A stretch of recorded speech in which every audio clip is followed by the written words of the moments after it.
La Habana es fundada en 1514.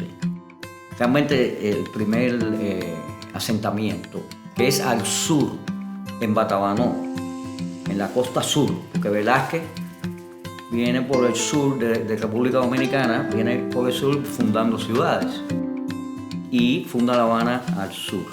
Posteriormente se movió, se trasladó al norte y lo que estamos celebrando ahora es el 500 aniversario de la ciudad, que es su último asentamiento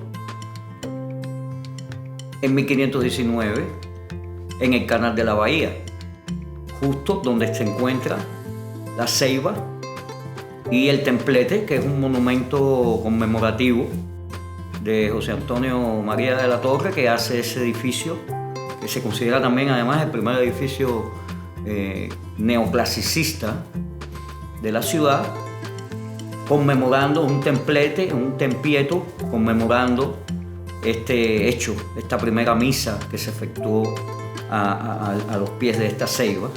Y recientemente ha sido restaurado todo el monumento, incluso se han excavado unos escalones que habían debajo y bueno, es una cosa increíble la manera en que se ha... El árbol estaba un poco dañado y se ha sustituido y realmente te digo, ahora se van a cumplir los 500 años de ese hecho tan significativo para la ciudad.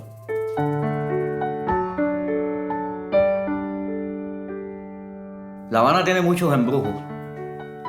Arquitectónicamente, en mi opinión, es que es una suma de distintos momentos históricos y distintos estilos. Realmente es una Habana bastante ecléctica, la ciudad, llena de, diríamos, capas de historia. Te encuentras las primeras edificaciones que básicamente tienen una característica tipológica que recuerda el sur de España, toda la arquitectura andaluza que influencia mucho porque los primeros colonizadores cubanos eran de esa región de España, del sur de España. Y se encuentran incluso el patio, que no es el patio central, el patio acodado, el patio que viene de la tradición islámica a través del cristianismo de España y se aplica en la ciudad. Pero después esa ciudad constantemente se ha ido renovando y adaptando a las condiciones climatológicas de las Américas y del trópico, que son diferentes a las que hay en España. Y empieza a caracterizarse más la vivienda, vamos a decir, la vivienda habanera, vamos hablando en términos de urbanísticos, ¿no? de la ciudad.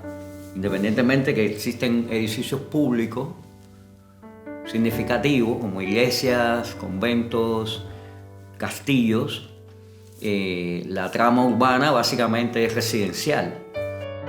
Y es muy curioso que en el caso de La Habana, muchos palacios que son un poco posteriores, del siglo XVIII, diríamos yo, se empieza a configurar más esa identidad cubana. Tienen portales, se empiezan a añadir los portales a las edificaciones alrededor de las plazas. Tienen el concepto de la ciudad portuaria, básicamente, porque estos palacios majestuosos en planta baja se utilizaban para almacenar cualquier producto, con una ciudad con un comercio muy intenso. Hay descripciones de Alexandro de Humboldt sobre la ciudad y la bulla y el bullicio y hasta los olores, describe los olores de la ciudad de una manera alucinante. Y incluso hay algunas películas que se pueden ver que han recreado muy bien eso, como es el caso de Solás, Humberto Solás, por ejemplo, en Cecilia. Hay imágenes donde se ve cómo esa ciudad está, por ejemplo, llena de toldos. Todo eso son soluciones que se encuentran a nivel popular, porque en esa época no había arquitectos todavía, para refinar y adaptar el modelo español, que es la casa patio, que viene de Roma y de Grecia, adaptarlo a las condiciones del trópico.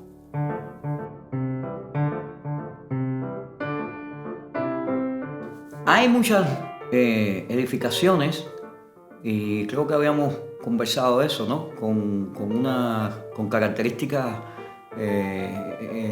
como te dije, que habían varios layers, varias capas, de acuerdo a la historia.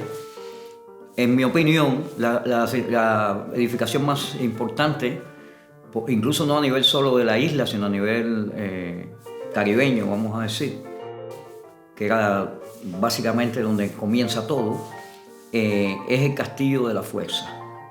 El Castillo de la Fuerza es un edificio fantástico que es abarrotado, tiene un trazado completamente renacentista, porque es un cuadrado perfecto, casi un cubo en volumen, un cuadrado en planta, completamente simétrico, con 4 baluartes.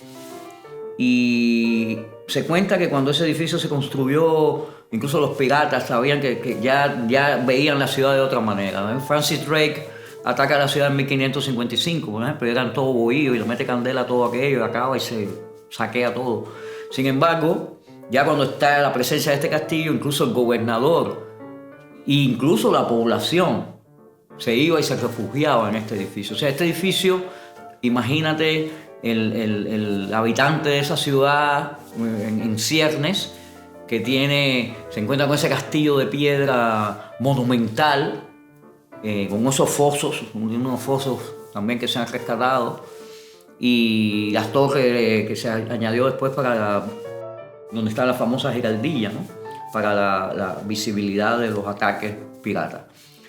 Después, en un periodo ya más tardío de la colonia, viene el Palacio de Capitanes Generales. El Palacio de Capitanes Generales a la escala caribeña es algo impresionante realmente. Yo no he visto nada así ni en Dominicana, ni en Puerto Rico, ni incluso en ciertas zonas de México, por ejemplo en Yucatán. Es una escala y una elegancia, una belleza también en sus proporciones.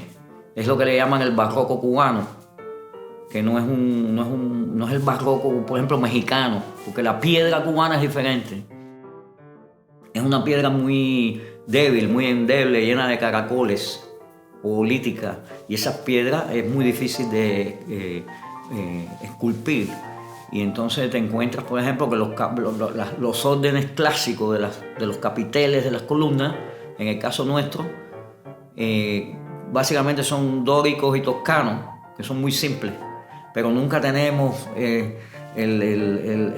iónico y el corintio ni se diga. Eso ya viene en etapas posteriores, con otras máquinas, ya cuando empieza la influencia norteamericana.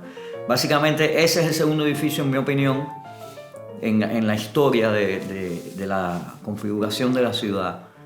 Y otro edificio que sí pudiéramos decir que es uno de los más significativos a escala de la región del Gran Caribe. Cuando me refiero al Gran Caribe hablo de incluso las Bahamas, todo el Mar Caribe, pero también el Golfo de México y todas las ciudades que están alrededor del Golfo de México, ¿no? Como Veracruz, Corpus Christi, New Orleans inclusive, Tampa. Y bueno, el Caribe, Cartagena, que Cartagena tiene mucho que ver con La Habana, originalmente porque la flota de India las conectaba y su arquitectura tiene mucho en común estas dos ciudades. Incluso en Cartagena se han conservado las murallas, nosotros en La Habana demolimos las murallas. Y este edificio que te hablo ya en la modernidad, en mi opinión, que trasciende toda esa escala, es el Capitolio, que se construye y se termina en 1929, acaba de cumplir 90 años de construido, y es un edificio hecho por arquitectos cubanos, todos. Hubo un grupo grande de arquitectos cubanos, Benzarrate, Otero, Guantes y Cabarroca, Eugenio Rainieri Piedra, su padre, en un proyecto original, y Eugenio Rainieri Sorrentino, el hijo, fue director facultativo del edificio.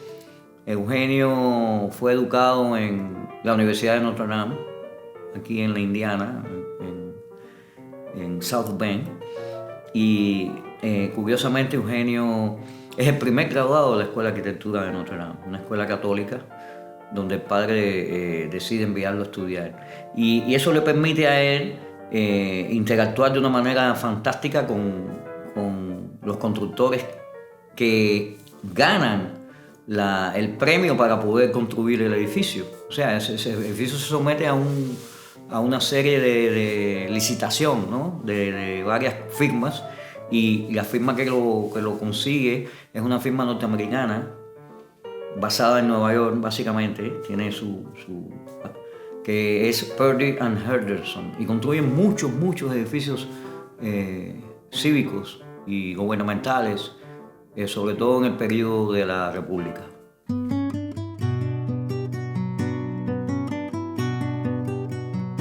Yo realmente, más que referirme a una esquina específica de la ciudad, me gusta hablar de las plazas, que son espacios cívicos, urbanos, y que comprenden varios edificios. No son una sola esquina, a veces son 4, a veces hasta hay una que tiene 5, cerca de la Loma del Ángel, que no es una plaza, pero es un encuentro de 5 esquinas, y es muy interesante también. Pero en general, las plazas son algo que yo creo que caracteriza la identidad sobre todo del centro histórico habanero. ¿Por qué? Te voy a explicar por qué. En general, las leyes de India establecen, que son las normativas que originan todas las ciudades de la América, cientos de ciudades en la América, establece que en la Plaza Mayor existe el edificio gubernamental, la iglesia y los mercados inclusive, como el caso, por ejemplo, del Zócalo de México, que no tienes ahí la catedral del gobierno. Entonces, en La Habana sucede una cosa completamente diferente por lo inicial que es esta ciudad con relación a todas las demás, pues fue fundada mucho antes, donde hay una separación de las plazas por el uso de sus funciones. Por ejemplo, la plaza de la catedral es la plaza que está rodeando los edificios que rodean la catedral, que es la iglesia jesuita, que fue los jesuitas fueron expulsados de todas las colonias americanas, y al expulsar los jesuitas de La Habana, la iglesia de ellos se convierte en catedral. Entonces, la plaza de la catedral se configura con los palacios de Lumbillo y lo que es el Museo Colonial, el Conde de Bayona, se configura alrededor de la fachada esta barroca, maravillosa, jesuita. Entonces está la plaza de comercial, están las calles de mercadeo y oficio que desembarcan en este espacio urbano que se utiliza como la plaza, que era la plaza nueva, realmente después se le llama en la actualidad la plaza vieja, que es donde se establece todo la actividad comercial de la ciudad. Están los mercados, incluso ahí se construyó el mercado, en el siglo XIX, el mercado de Cristina, y que fue demolido posteriormente. Entonces, la otra plaza que nos queda, bueno, están los conventos, que en sí son entidades propias, son grandes, yo diría pequeñas ciudadelas, espacios urbanos internos, ¿no? Donde viven las monjas en reclusión. Entonces hablamos de la plaza de Armas, que es la plaza militar. Básicamente está el Capitanes Generales, que es el edificio donde se hospeda o vive el gobernador general, incluso tenía una cárcel también. Y el otro, que es el Cabildo de la ciudad, el edificio de los correos, y donde se llevan todos los récords del Cabildo, básicamente, del gobierno de la ciudad. Y esta es otra plaza que tiene otra configuración. O sea, se dividen las plazas por su característica fundamental. y no se combinan unas con otras. Eso es algo muy característico de La Habana que no se repite en el resto de América.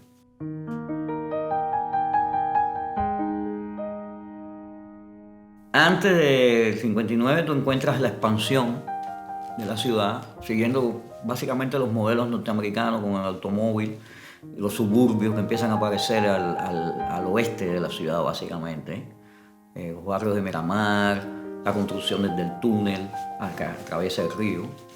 Eso empieza a ocurrir en la República realmente, pero se empieza a intensificar la expansión de la ciudad a posteriori. Y también hacia el este, con la construcción del túnel de la Bahía, se empieza a construir todos los barrios que estaban planeados, como La Habana del Este. Estaba también después los Tarará, Celimar. Después, bueno, venía Guanabo, que es un pueblo bastante antiguo, pero después inmediatamente después viene la Veneciana. Y entonces hacia un poco hacia el interior de la ciudad está el Via Túnel.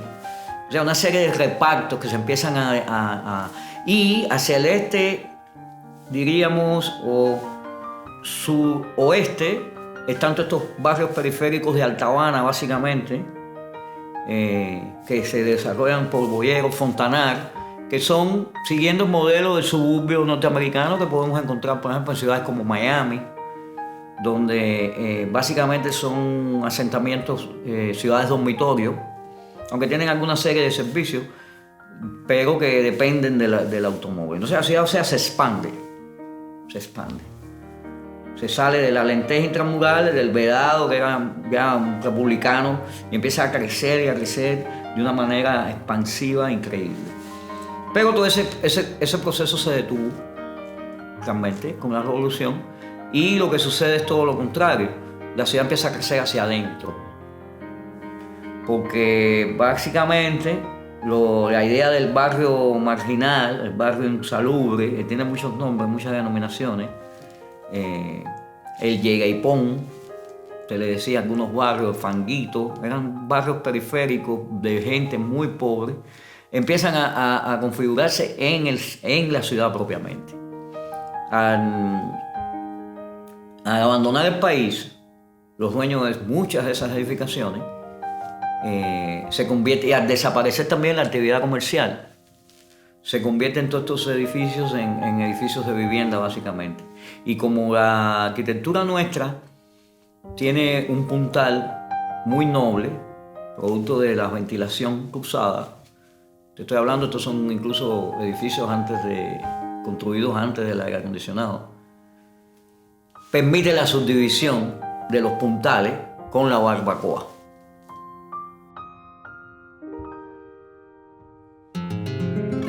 La barbacoa es un nombre taíno, de origen taíno, arahuaco, y es lo que se conoce como el mezanine también. Es una adición y una subdivisión del espacio original con un piso intermedio que se construye para aumentar. En esencia, el Palacio Colonial tiene la barbacoa implícita, porque la planta baja siempre se dedicaba a los comercios y tenía un doble puntal que se utilizaba, o sea, bajo comercio, el zaguán de entrada de los palacios habaneros, el zaguán de entrada tiene un doble puntal, bien alto, pero a la mitad de ese doble puntal se desarrolla todo el mezanine, que incluso se le nombra en italiano. Es curioso esa referencia, porque yo en Italia, en Roma, yo viví un tiempo, descubrí muchas barbacoas.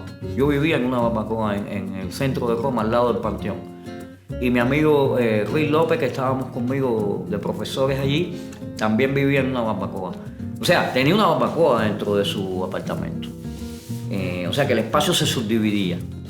Entonces eso ha ocurrido en toda la ciudad. Por eso la ciudad no ha crecido en expansión, más bien ha crecido hacia adentro. Un fenómeno único, no existe. Yo no considero que haya mucho. Hay algunas ciudades marginales, en Hong Kong, había una famosísima, pero no de la manera en que ha sucedido en La Habana. O sea, un edificio de 3 pisos, ahora tiene 7, 8 pisos, porque se subdivide. e incluso la actividad comercial que había en planta baja también, en muchas de las edificaciones. Y se construye también en las azoteas. Entonces todo eso permite el crecimiento. La ciudad es un fenómeno único, repito, ha crecido hacia adentro, no se ha expandido. Y eso ha sido producto básicamente de la revolución, del abandono de los dueños originales y de la, no me gusta usar la palabra invasión, de la llamada, ni tampoco me gusta mucho usar el método palestino, pero es el nombre que popularmente se le da a los inmigrantes del interior de la República que vienen a La Habana en busca de mejoría en todos los aspectos de la capital, ¿no? Entonces se desplazan a La Habana y se ha llenado, La Habana se ha tugurizado, se ha llenado de barbacoa.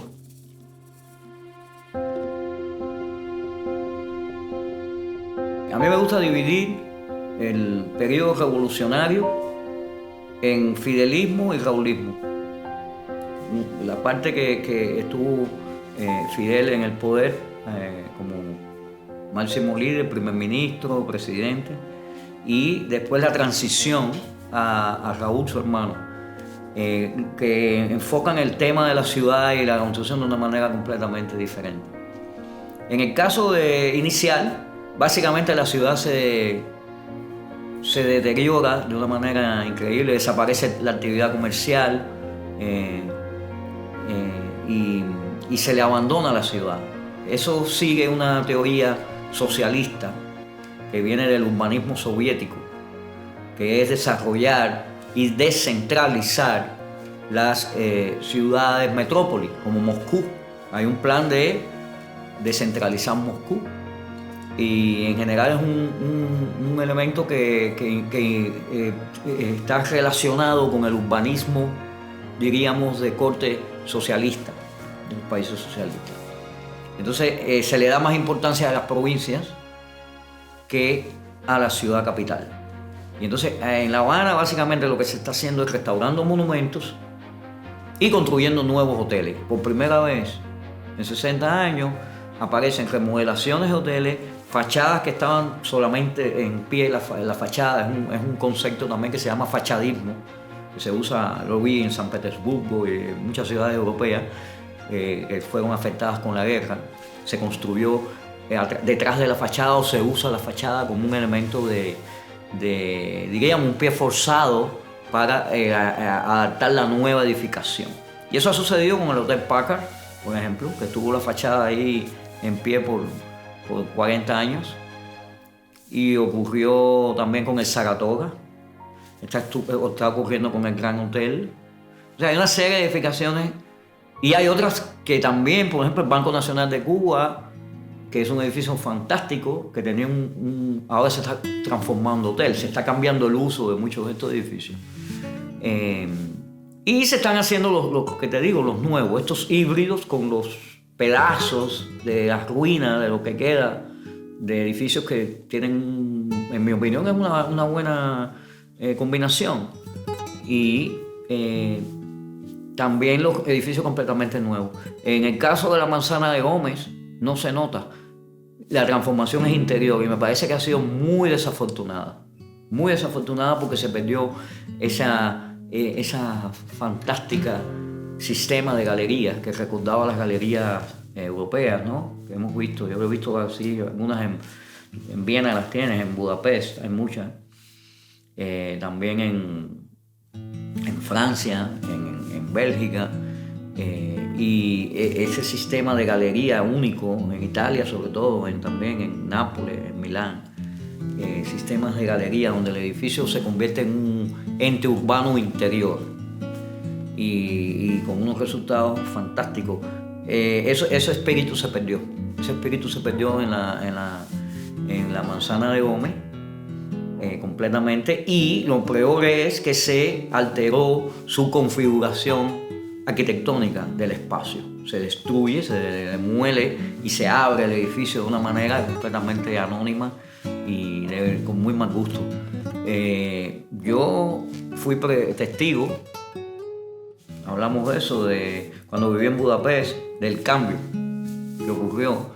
Y por ejemplo, vi construir desde los cimientos el nuevo Kempinski, O también el Hilton, el famoso Hilton de Budapest, que está encima de una catedral derruida. Y es un edificio Hilton completamente contemporáneo, en medio de unas ruinas de una basílica. Entonces, una catedral, ¿entiendes? Esa combinación es muy interesante.